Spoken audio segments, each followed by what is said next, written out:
NTPC exam में जो सबसे महत्वपूर्ण ध्वनि में आने वाला क्वेश्चन है जो कई बार पूछा गया है वो ये है, क्या है कि मनुष्य के लिए ध्वनि की श्रव्य सीमा लगभग तक होती है। अब देखिए कितनी बार आ चुका है, तो आपको इसका जवाब देना है। तो इसका जवाब है 20 हर्ट्ज से लेके 20,000 हर्ट्ज तक इतना मनुष्य की सीमा होती है सुनने की, जिसे श्रव्य श्रव्य सीमा जो होती है वो इतनी होती है। तो इसका सी ऑप्शन इसका करेक्ट है। ठीक है, अगर आप देखेंगे तो निम्न में से किस पदार्थ में ध्वनि का वेग सबसे कम होता है। तो ये बहुत ही महत्वपूर्ण क्वेश्चन बन जाता है कि निम्न में से किस पदार्थ में ध्वनि का वेग सबसे कम होता है। बहुत बार पूछा गया। तो डी, वायु में, मतलब जो वायु होती है उसमें इसका स्तर बहुत ही कम होता है। ठीक है, सबसे ज़्यादा ठोस, फिर द्रव, फिर गैस में। ठीक है, तो वायु गैस है। बहुत ही महत्वपूर्ण क्वेश्चन बनता है।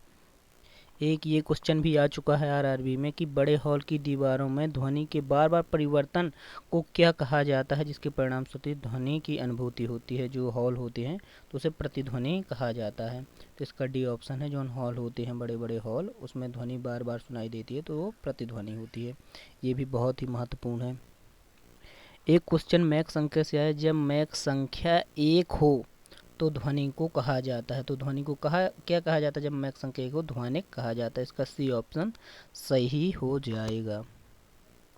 अब देखेंगे कि अल्ट्रासोनिक ध्वनि तरंग की आवृत्ति से अधिक होती है। कितने से अधिक होती है अल्ट्रासोनिक की? ये क्वेश्चन आप देखेंगे ग्रुप डी में आया है, तो वो बहुत ही महत्वपूर्ण है। तो इसका हो जाएगा 20,000 हर्ट्ज। अल्ट्रासोनिक मतलब परश्रव्य ध्वनि का। ठीक है, ये हो जाएगा। अब ये देखिए, सुपरसोनिक विमान किसको हानि पहुंचाता है? तो सुपरसोनिक जो विमान होते हैं किसको हानि पहुंचाते हैं? तो वो पहुंचाते हैं ओजोन मंडल को। इसका डी ऑप्शन सही हो जाएगा। अब ये भी आया आरआरबी सिकंदराबाद में। अब ये सोनार मुख्यतः उपयोग में लाया जाता है। सोनार का उपयोग मुख्यतः क्यों लाया जाता है? ये पहले भी हो चुका है और ये टेक्नीशियन बहुत सारे आरआरबी के जो एग्ज़ाम हुए उनमें आया, तो समुद्री यात्रियों के द्वारा उपयोग में लाया जाता है समुद्र की गहराई या फिर दिशा मापने के लिए। अब ये देखिए, ये क्वेश्चन देखेंगे, किसी ध्वनि की स्पष्ट पृथक प्रतिध्वनि सुनी जा सकती है जबकि ध्वनि के स्रोत से ध्वनि प्रतिध्वनि दूरी होनी चाहिए। कितनी दूरी होनी चाहिए? 17 मीटर होनी चाहिए। तो ये भी आरआरबी ग्रुप डी का अच्छा खासा ऑब्जेक्ट है। अब एक ये देखिए, खाली स्थान मतलब ध्वनि के कारण उत्पन्न होती है। ध्वनि किसके कारण उत्पन्न होती है? तो आप कहेंगे कंपन के कारण उत्पन्न होती है। ये आपसे ना बनता। ये ग्रुप डी में आया है, शिफ्ट 3 का क्वेश्चन है, बहुत ही महत्वपूर्ण। कितनी जो ध्वनि है, देख, मनुष्य बहुत ऊंची ध्वनि सहन नहीं कर सकता है। वह उच्चतम ध्वनि स्तर क्या हो सकता है जो मनुष्य सहन नहीं कर सकता? वो 80 डेसिबल होती है। तो इसका बी ऑप्शन सही है। ये वाला आप बताइए, ये वाला शायद बहुत बार देखिए, एक ध्वनि तरंग की आवृत्ति 4 किलो हर्ट्ज है तथा तरंग दैर्ध्य 40 है। ध्वनि तरंग द्वारा 300 इतने मीटर लगा मतलब दूरी इतनी दी गई है, तो समय बताना है। ठीक है, तो पहले अपन यहाँ से चाल निकाल लेंगे, मतलब वेग निकाल लेंगे। तो वेग कैसे निकालेंगे? इसका इसमें गुणा करके वेग निकाल लेंगे। देखिए, मैं इसको बताने की कोशिश कर रहा हूँ। देखिए क्या रहता है कि भी बराबर जो रहता है वो रहता है एन लैम्डा। भी बराबर एन लैम्डा रहता है। तो भी का मान यहाँ से रखेंगे। भी का मान जो रहेगा, भी को 4 भी मान सकते हैं। तो ये इसके बराबर 4 दिया गया था और एन बराबर दिया गया था आपका एन बराबर दिया गया है, एन बराबर आपका 40 दिया गया है। तो आप यहाँ से भी बराबर जो निकालेंगे वो निकल आएगा 4 चौको 16, जो कि ये मीटर में निकल के आएगा। इसे किलोमीटर में चेंज करेंगे तो 1000 का भाग दे देंगे। ठीक है, तो 1000 इसमें 100 का भाग दे देंगे। तो 100 का जैसे भाग देते हैं तो 1.6 आ जाएगा। भी बराबर 1.6 आ गया। ठीक है, भी हो गई चाल। ठीक है, तो दूरी अपनी दी गई है 3.2 किलोमीटर में दी गई है। तो इसमें अपन 1.6 का भाग देंगे क्योंकि टाइम बराबर होता है दूरी बटे 4। तो यहाँ से 2 सेकंड आ जाएगा आंसर। तो आप देख सकते हैं इसका जो ऑप्शन बी होगा करेक्ट आंसर हो जाएगा 2 सेकंड। और कई बार ये क्वेश्चन आ चुका है, तो ऐसे ही क्वेश्चन आते हैं जो न्यूमेरिकल होते हैं, तो आपको ध्यान देना है। देखिए एक और ऑप्शन आया है, अल्ट्रासोनिक जो तरंगों की आवृत्ति कितनी होती है, तो आवृत्ति कितनी होती है 20 किलो हर्ट्ज से ज़्यादा होती है। ठीक है, हालांकि सिर्फ बदल के आ गया है, अभी अपन लोगों ने इसके पीछे क्वेश्चन देखा था उसमें 20,000 हर्ट्ज था। ठीक है, तो उसी को किलो में बदल दिया है। अलग अलग प्रतिध्वनियों को सुनने के लिए ध्वनि स्रोत के लिए अवरोध की न्यूनतम दूरी कितनी होनी चाहिए, बहुत महत्वपूर्ण है। तो है 17 मीटर या 17.2 मीटर। अब ये 44वां क्वेश्चन आप देखेंगे, ये बहुत ही महत्वपूर्ण है, अपन देख चुके हैं। बड़े हॉल की दीवारों में ध्वनि की बार बार परिवर्तन से परिणाम स्वरूप ध्वनि की अनुभूति होती है। प्रतिध्वनि, ये आरआरबी जी में भी आया प्रतिध्वनि का, तो आपको इसको भी ध्यान में रखना है। अब ये देखिए, ये आया है समुद्र की गहराई निर्धारित करने के लिए पानी के नीचे पहाड़ियों घाटियों पर डूबी हिमशैल आदि का पता लगाने के लिए किस तकनीक का उपयोग किया जाता है, वो है सोनार का उपयोग किया जाता है। ये भी बहुत महत्वपूर्ण है। अब एक ये क्वेश्चन आया है कि आवृत्तियाँ मनुष्यों के लिए श्रव्य नहीं है, किसे मनुष्य नहीं सुन सकता, तो हो जाएगा 22,000 हर्ट्ज।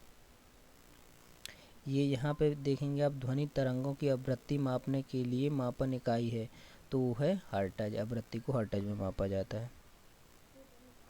ये भी क्वेश्चन आ चुका है आरआरबी गोरखपुर में कि ताप की प्रत्येक डिग्री सेल्सियस में वृद्धि से वायु में ध्वनि का वेग कितना बढ़ता है, तो वो बढ़ता है 31 सेंटीमीटर प्रति सेकंड। ये आपको याद में रखना है। ये है तरंगें जो होती हैं चमगादड़ के द्वारा, तरंगें चमगादड़ के द्वारा उसके रास्ते में आने वाली बाधाओं का पता लगाने में मदद करती हैं, तो वह पराश्रव्य ध्वनि का उपयोग करता है चमगादड़, ये आपको पता होना चाहिए। ये देखेंगे 63वां जो क्वेश्चन है कि प्रति सेकंड इकाई क्षेत्र से गुजरने वाली ध्वनि ऊर्जा की मात्रा को क्या कहा जाता है, तो ध्वनि ऊर्जा की मात्रा को कहा जाता है तीव्रता। ये आरआरबी में आ चुका है। इसके अलावा जो आया है वो है पराश्रव्य जो ध्वनि होती है सुनी जा सकती है, तो कुत्तों द्वारा पराश्रव्य ध्वनि केवल सुनी जा सकती है। ये बहुत ही महत्वपूर्ण क्वेश्चन है, पानी के अंदर ध्वनि सुनने का यंत्र क्या कहलाता है, तो पानी के अंदर जो ध्वनि सुनने का यंत्र कहलाता है वो हाइड्रोफोन कहलाता है। इसका डी ऑप्शन सही हो जाएगा।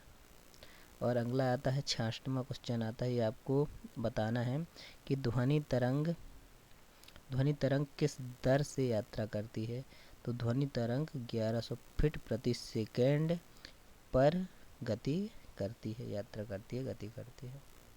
अब देखिए अच्छा ही महत्वपूर्ण क्वेश्चन है कि मनुष्यों के लिए श्रव्य ध्वनि की आवृत्तियों की रेंज कितनी होती है, तो इसमें अलग अलग ऑप्शन दिए गए हैं, जिसमें से आपको लगाना है 16 हर्ट्ज से लेके 20 किलो हर्ट्ज तक।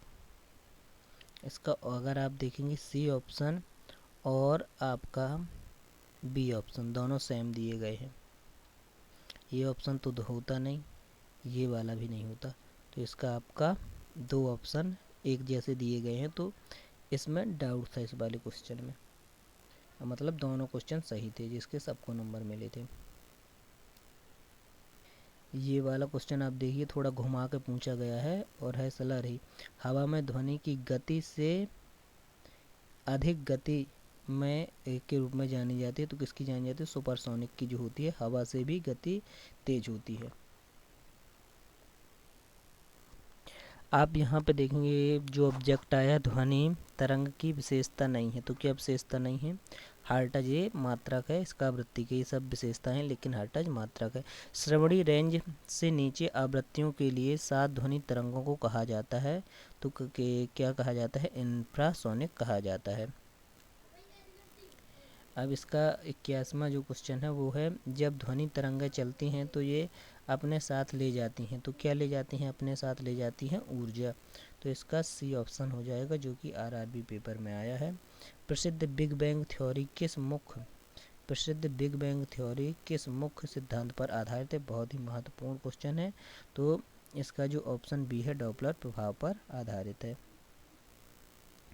अगला ये देखिए कितने लोगों को पायलट, ये सबसे महत्वपूर्ण क्वेश्चन है, ध्वनि की तीव्रता डेसीमेल में वह अधिकतम सीमा जिससे ऊपर व्यक्ति नहीं सुन सकता क्या है, देखिए बहुत ही महत्वपूर्ण है।